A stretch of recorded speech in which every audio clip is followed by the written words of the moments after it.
Hi, I'm Seb Dehydrated Water, and you might recognize me from my popular TikTok and YouTube short series, Poorly Pixelated Pokémon. While the series has long since discontinued for a large number of reasons, I'm still frequently getting comments from a thick-headed minority of people who are still demanding their favorite creatures be poorly pixelated. Instead of continuing to passive-aggressively ignore these comments, I'm going to offer a mutually beneficial solution. Please poorly pixelate Ralts! Oh, poorly pixelate Bidoof, or I'm going to explode!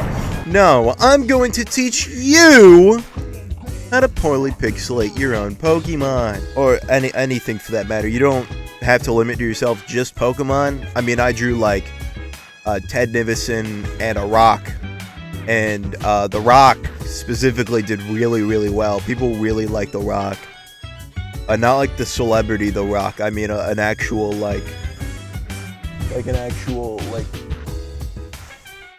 rock. This is real. I keep this on my desk. I'm going to break this down into simple and easy to follow steps, because if it's anything I learned about being a Pokemon content creator, it's that most of you are rapid little children with foam constantly coming out of your mouths like the little animals you are. So step one, and a question I was frequently asked, is what pixel art software do I use? To be completely and utterly honest with you,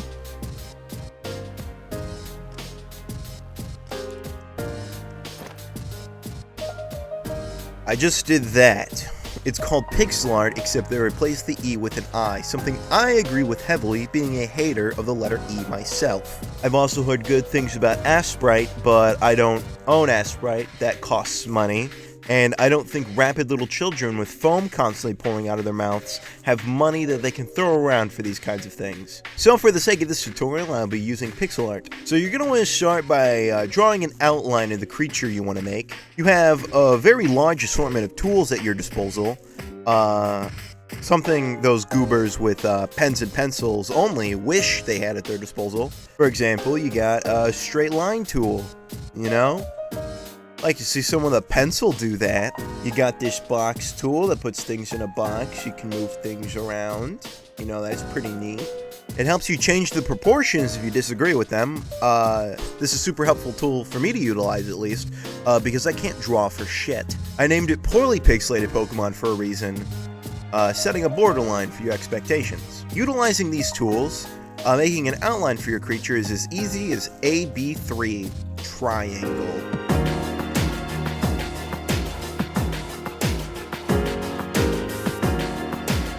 Now that your creature is outlined and you ran into no trouble whatsoever, the next step is easy. Coloring. There are a few ways to do this, like using the paint bucket tool and dumping it into spots until you vaguely get what you want. From there, you can use tools like this eclipsing sun to shade and tint the colors accordingly so you get the shading or lighting that'll make you happy inside. Or you can just adjust this color by, let's say, one value, and then use the text tool and hide a little something in there. That way, only those with a keen eye and maybe a little bit of Photoshop will be able to tell what you hid.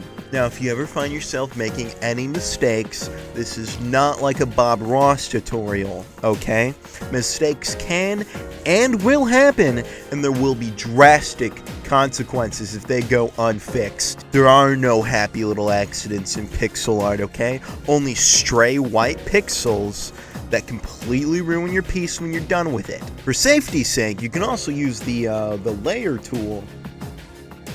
That way, you know, pop in a little background, maybe you just want to move it up and down continuously so your creature flashes in and out of existence. But this always blows the mind of every artist I talk to. I don't use layers. I've never used them. I freeball it. I grab life by the balls, I look it directly in the eyes, and I squeeze like I've never squeezed before. And what's wrong with that? I can live my life how I want. You can't dictate what I can and can't do with your balls. Now, once you get all the coloring done, you stare at it. You stare at it. You memorize each line, each curve, each colorful little square. You look for imperfections, maybe some bad proportions, you know? You want to make sure your piece is perfect, the best it can possibly be, before you ship it out into the world for everyone else to see. I forgot to give him a little face. So I gotta give him a little face. Yeah, that feels nice. That's good. Once you're done staring intently at your creature, hit the download button over here and adjust the proportions for what you're using your creature for. I usually just post these online, so I hit the little Twitter button here, and then I just ship it as is. Congratulations! You just made your own poorly pixelated little freak. You should be proud! Overjoyed, even. Here's the creature I made. His name is Grand Yogurt, and his personality consists entirely of salt. Now go out there and use your newfound skills I just taught you to create whatever silly little things you want, using nothing but colorful little squares. A poorly pixelated world rests at your fingertips. Now leave me alone! Leave me be! I'm a retired content creator. I want to do other things with my life. Go purely pixelate your own abominations and get out of here! Thank you for your time and your watch hours. I hope someday someone out there hones their poorly pixelated craft to be something more. To be properly pixelating. Godspeed, Pixel Boys. Godspeed. I can finally take off this Gmod construct jacket. It's like really warm in here. I'm starting to sweat my balls off.